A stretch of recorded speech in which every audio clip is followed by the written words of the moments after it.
Hi, everybody. Welcome to our Google Plus Hangout with the Buck Institute for Education. I'm John Larmer, Editor-in-Chief at BIE, and our theme for the month of May has been Spotlight Projects. So this week we're talking about high school projects, and we're going to be joined by a high school math teacher, a member of our national faculty, Talena Norfar. But first, let me just remind everybody that this Hangout will go for probably about 15 or 20 minutes tonight, not the usual 30.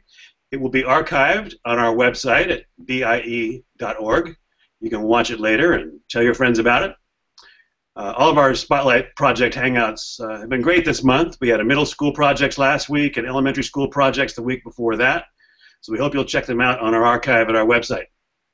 If you have questions, post them on the Google Plus events page, and I'll either relay them to Talena during her talk, or we'll talk about them at the end. And at the end, I'll come back for some concluding thoughts and say goodbye. So without further ado then, let's talk about high school projects with Talena Norfar, who's a member of our national faculty, does our PBL 101 workshops for us and coaches schools and teachers. And she's a math teacher from Northwest Classen High School in Oklahoma City. So Talena, hi, welcome. Hi, thanks for having me. All right, so tell us about your math project, sort of some context for it and about the project. Okay, so I'm currently actually still doing the math project, and it was inspired by a visit that I did to a local business in our area of the school. It's called Paint and Cheers. And so I went there as a party to learn how to paint. I was shocked that I actually really was a great artist. And I was just intrigued by the energy of the owners and how they were a young couple and they were a budding business and they were really into social media. And I had worked with a group of teachers in Louisville, Texas on a PBL about social media. And they called it fundamental math raising. And it was basically analyzing how social media works to fundraise. How can they get a message out? And so I thought, oh my God, this is a business we can maybe partner with and see how fast we can get their message out. And so they were completely on board. We launched it right after our testing rounds were over in late April. And we're presenting to the couple tomorrow, and it's been a phenomenal experience. So, Talena, what grade level are the students, and tell us about your classes and so forth? So I'm teach Algebra 2, which consists of sophomores who are advanced, juniors who are, and seniors who are regular. So I have 5 different classes, some a mixture of honors, some a mixture of regulars, and all of them were teamed inside of the class to tackle this project. Okay, and what were your the content goals for the project? So there was a few. Our math main goals was, can we understand the mathematical model of an exponential equation? Not just what it looks like, but how does it relate in context to the real world? Then the other part was, how does that contrast to linear equations? And what is the meaning behind it? Do we prefer it over another, considering the context, which is a huge Algebra 2 skill set that comes into to weight. And then my own personal goals inside of the math goals, which was I call them my 21st century goals, is for students to collaborate and to communicate more effectively. So in addition to my math content goals, I had 21st century goals of collaboration and communication. Okay, so sort of walk us through the project. What was the entry event and the driving question, and how did it sort of unfold for the students?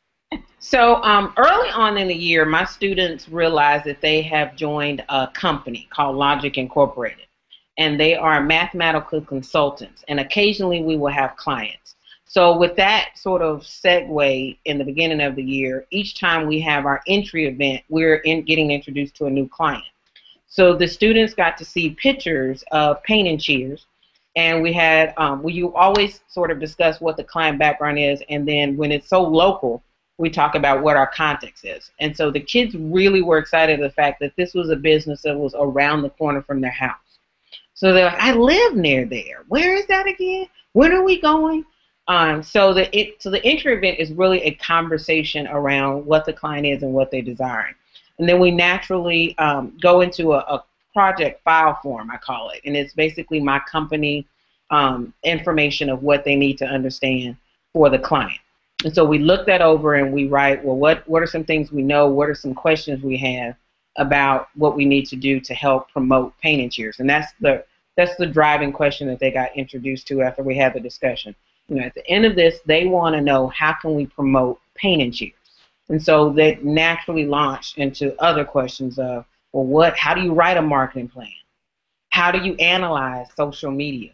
How do you what do they use? Do you use Facebook? Do you use Twitter? And it was just a buzz in the room. Okay. And so how did they then did you teach them some of this stuff? Did they have outside experts they worked with? How did they learn what they needed to learn for the project? So everything is driven by the questions that they generate. So after we created our list of questions, then we discuss, okay, with our given deadlines, what are the things that we need to immediately tackle? And what are our challenges? So like one of the interesting things about this project is that some of the students were still completing other tests. So the very first week when we launched it, half of the class was going to be testing one day or another. So we had a quick discussion of, okay, we got all of these things to do by Friday. How do we need to tackle it? So they're like, well, let's do the research first, because those of us who are here when we're here can do pieces, and then the people who are coming behind us can do the other part. And so they kept every day. We looked and drilled down all of our questions. They researched literally on the internet. When we ran into blocks sometimes at the school, I printed things off for them to look once they came to school. I did lessons on how to graphically analyze social media. And so they spent 5 days analyzing a message that they posted. So they had to figure out how many followers or how many friends do they have if they were using Twitter, Instagram, or Facebook. They posted a message that was about promoting paint and cheers, and then they tracked it for the next 5 days as far as how many retweets or favorites or likes did they get. And then they looked at a famous person, someone who at least had 10,000 followers or more, and compared their message when it was sent out for the same 5 days compared to their message. And what did they do compared to what they were doing and what changes they would make. So they were, and this is one of the hard parts, the lessons learned, they were supposed to have some science students from our local university come in and give them tips on how to change and diagnose their analysis. But it was the end of finals for them, and many of them ended up not being able to make it to do an analysis. So that was going to be one of their expert audiences. And a marketing friend that I had wasn't able to come into the class, but they did read their marketing plans and gave them feedback from a distance. Oh, that's cool. So you're raising some interesting points about the realities of projects in the end of the month of May. Yeah, but I like how students sort of helped each other on the team if they weren't there because of testing. The teammates kind of, get them up to speed and stuff. And yeah, and not surprised to hear college students couldn't make it either. But great that you used the marketing person to give feedback on their plans. So okay, so how did it wrap up, or how is it going to wrap up? What are the products they're creating, and how are they going to present those? So one of their main individual products was their social media analysis. They each had to pick a social media. So there was a 3-person team, and each person had to at least use Instagram, Facebook, or Twitter and analyze the message. And then they had to use that analysis in their marketing plan, which was their big team plan. And then they had to decide as a whole class, how would they pick the team who would represent that class period. So some chose a 5-minute pitch, or I'm sorry, 1-minute pitch. They had to stand up in front of the class and in a minute or less explain what they felt and then they voted. Some decided to read each other's marketing plan and then pick the person from there. So each there's 5 classes. Each of them chose a teammate, and now those 5 teams are presenting to Adam and Stephanie tomorrow. Okay, and so are they actually traveling to them, or are Adam and Stephanie coming to your classrooms, or how's that going to work? Adam and Stephanie are going to come to our classroom. We did another hard part about the end of the month is that you don't have as many funds to do a bus to the location. So kids who could stay after school and had cars, we carpooled and got to see Adam and Stephanie's place after school. But for the actual presentation, they're going to come to us, and we'll set up a nice area in my room for them to be able to view it. Okay. All right. So, any thing you could say at this point in the project about lessons you've learned about how you might revise it for next time, or points you could make about PBL that you've realized from doing this project? Well, definitely, as I said before, I'm going to make sure I have my experts be able to come in and they won't be tied up with other pieces. That was not something I had anticipated. But I love the aspect of incorporating college students. So, and getting, because many of my students are at that cusp of deciding, are they going to go to college? What would that look like? And to be able to have that connection and be able to talk with them not only about their work but changes. I want to keep that, but I want to make sure I don't do it during when their finals are happening. Another piece I would change is I didn't have an opportunity to have more revision and reflection on their drafts that I hoped. We only got a chance to do 2. And more revision and reflection happened for the teams that were chosen, but not for the ones who didn't get chosen. So I really want to change that for next time, because they really had some great ideas that could have been fleshed out had we had the time to do that. And then the last thing that I've realized, hindsight, is I like the fact that they got the feedback from the marketing person, but it's so much more valuable if they were able to come. So even if I can't get a marketing person, I want to try and make sure I can get someone in an editing role as their main position to come in and look at their marketing plan and give them feedback on how they can better their writing so that they can have another adult presence in the revision process. Okay.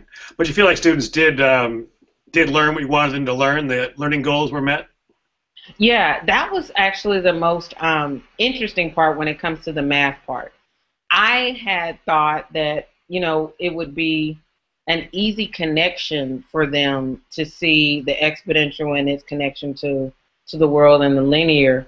But I discovered how much that was a stretch. And in that stretching is kind of what took up a little bit more time because we added to that.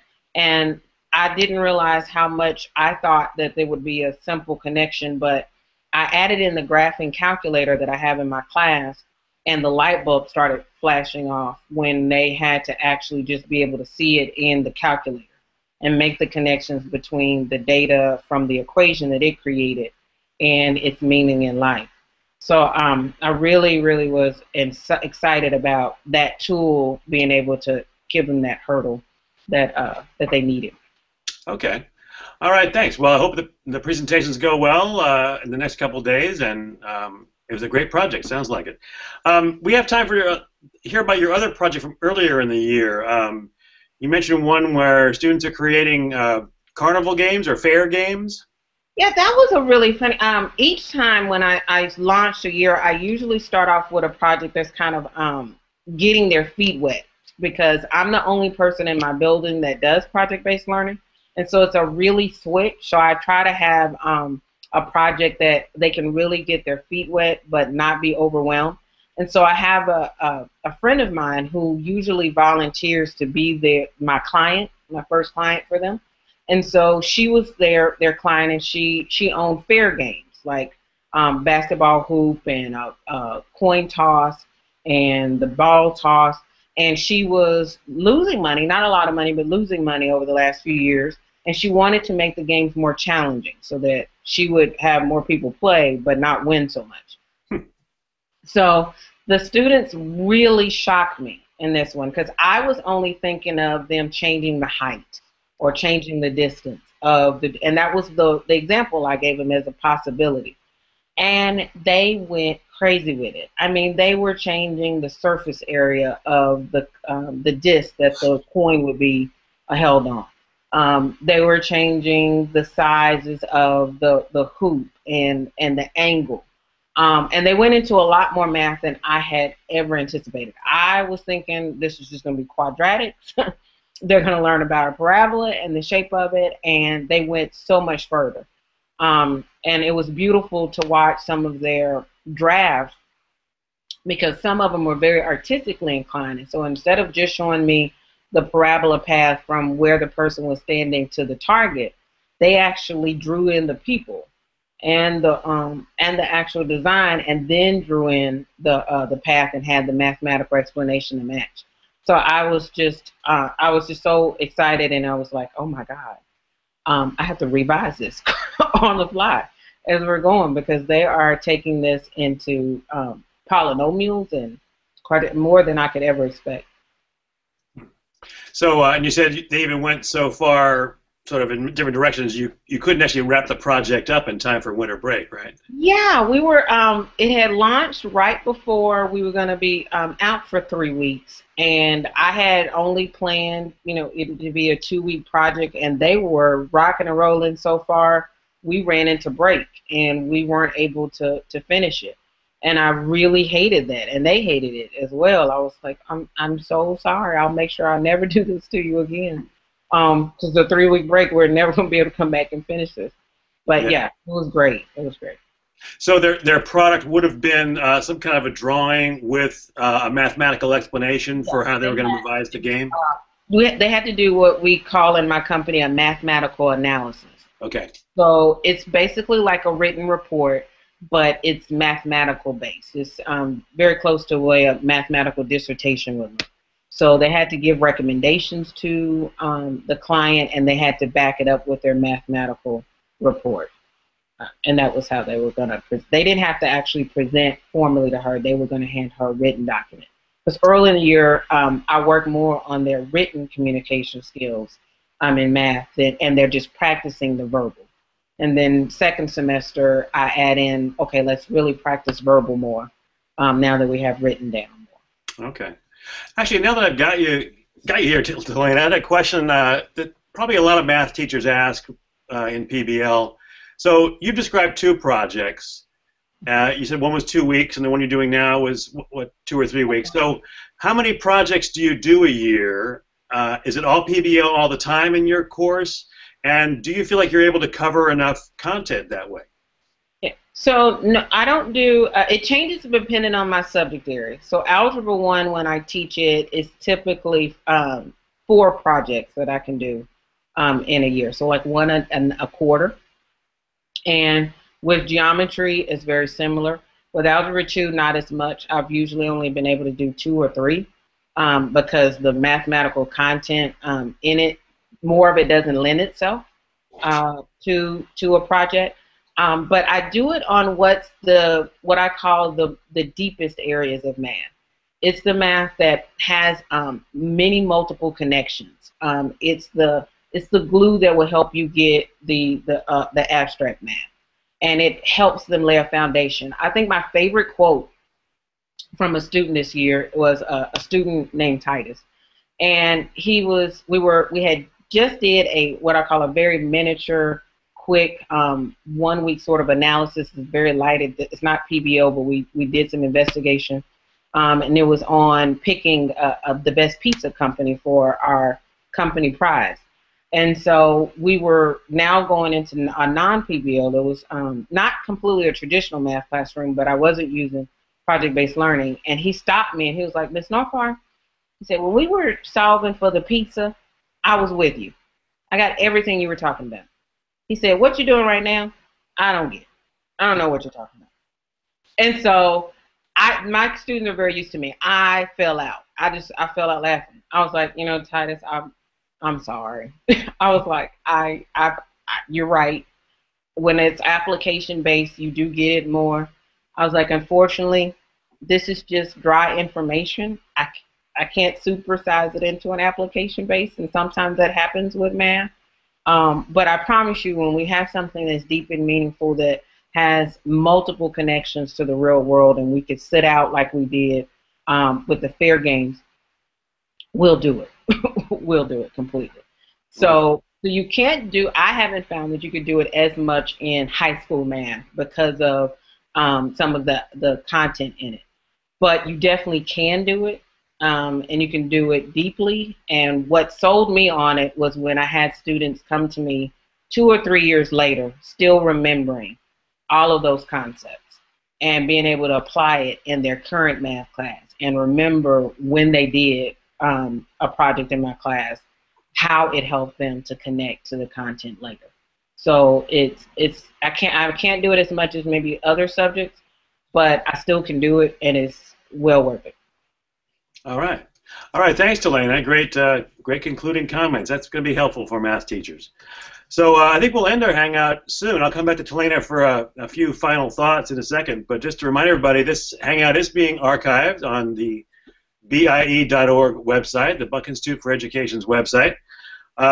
This will be our last Hangout for the month, and we'll be taking a brief break for the rest of the month of June on Hangouts until the last week of June, which is our PBO World Conference in Napa, where we'll be having some different kind of Hangouts, more than one during the week of June 23rd to June 27th. So we'll see you then, I hope. And if you have any questions, you can post them on the events page, and we can answer them. Telena can answer your questions, too, if I can relay them to her. And we hope you'll join us in the future, and hope you had a good Hangout. Telena, want to say any final words? You know, the biggest thing I want to say, and I know I'm a math teacher, but I think this is a common challenge for all high school teachers because we only have so many minutes. You know, as I said, I teach 5 classes, 55 minutes is all I get. And I often feel that I got to cover book. But what I've discovered is I got to uncover. I have to uncover. And I have to remind myself that that's much more meaningful than covering 100 things. If I can help them uncover 10 things, that's much more effective and useful for any goal that I set than uncovering 100. So I want to encourage math teachers to take a breath, or high school teachers take a breath. Try next year one project, uncover some standard or standards that you've always been trying to get kids to go deeper with, and you'll never turn back. It's so rewarding. All right, great. Thanks, Telena. I think we've uncovered some good ideas here today. So appreciate you being with us, everybody. Thanks. See you next time. Bye-bye.